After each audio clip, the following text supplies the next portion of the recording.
and did some good things. But I think a week of work, if that's the case, will do them good. After you watch the film, does it feel like Trevor just kind of had to settle in yesterday? What do you really attribute, I guess, to kind of the slower start on offense? Yeah, it's hard. I mean, gosh, I mean, you look at it yesterday. Had a good start, first down. You know, we're what a 6-7 yard completion there on first down to Tank, and then 2 incompletions. I mean, those are just things we got to continue to look at, and you know, it's just that execution part, right? And then as coaches making the decisions and the type of calls that we're making, and you know, just look at it and make sure we're doing the right thing there. And but again, it took us into the second quarter against New England to get going, and it took us about to the 14th play of this game, you know, to get us going. So, you know, that's something we've got to look at and really make an emphasis of, you know, starting like the way we finish. That would be ideal, you know, as we move forward. Do you like how the offense is responding, though? I mean, it seemed yesterday, 10-point deficit, and played its best at that point. Yeah, I mean, I am. I'm very pleased at how we respond. You don't want to be down 10, but that's 2 weeks in a row. You know, we've been down 10, but we've responded, and the fact that, you know, we did what we did at the end to tie the football game is pretty remarkable considering the amount of injuries we had, you know, late in the game. Trevor, I thought, did a great job leading the team.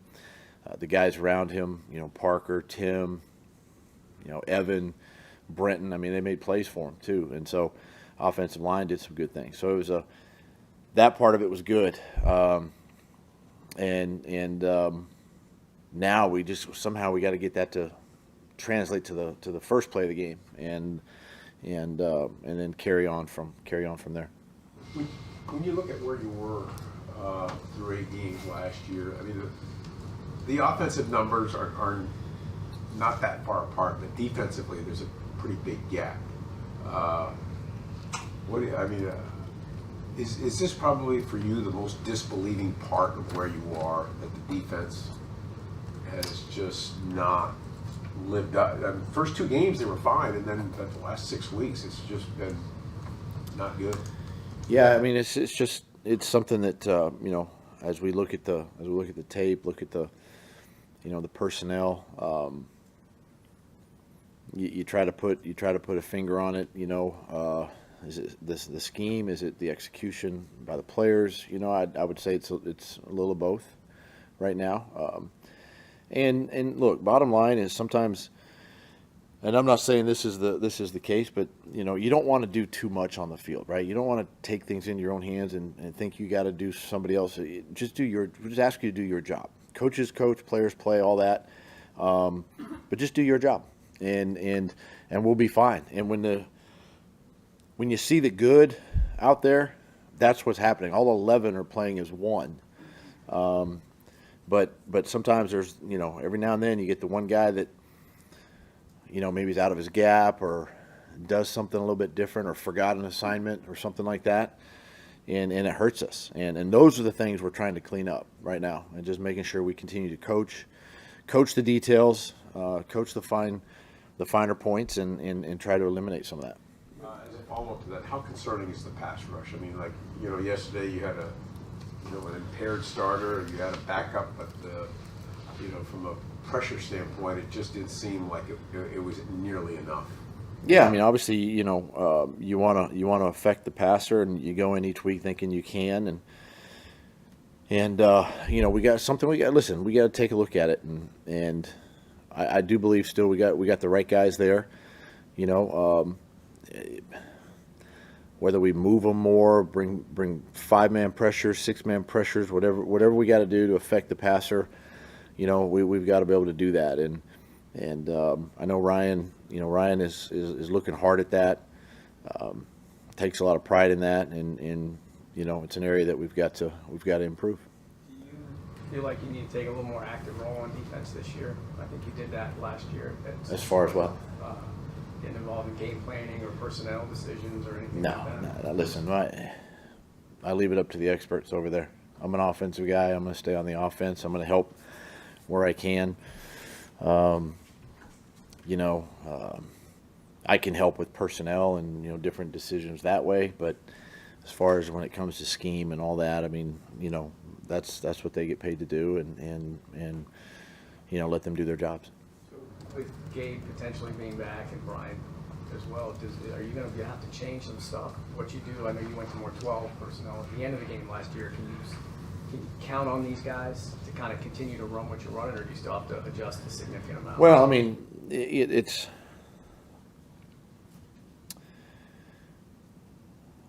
I think it changes just from the nature of the people that are on the field. But yeah, I mean, missing Christian is gonna, you know, is gonna sting a little bit. Obviously, his leadership and the way he's been playing, and you know, but you still we'll see this week where BT is, and we know, and it's really, you're just asking Parker to kind of step into Christian's spot, and we feel very comfortable there. So. I don't think there's going to be a whole lot of you know, bunch of changes schematically.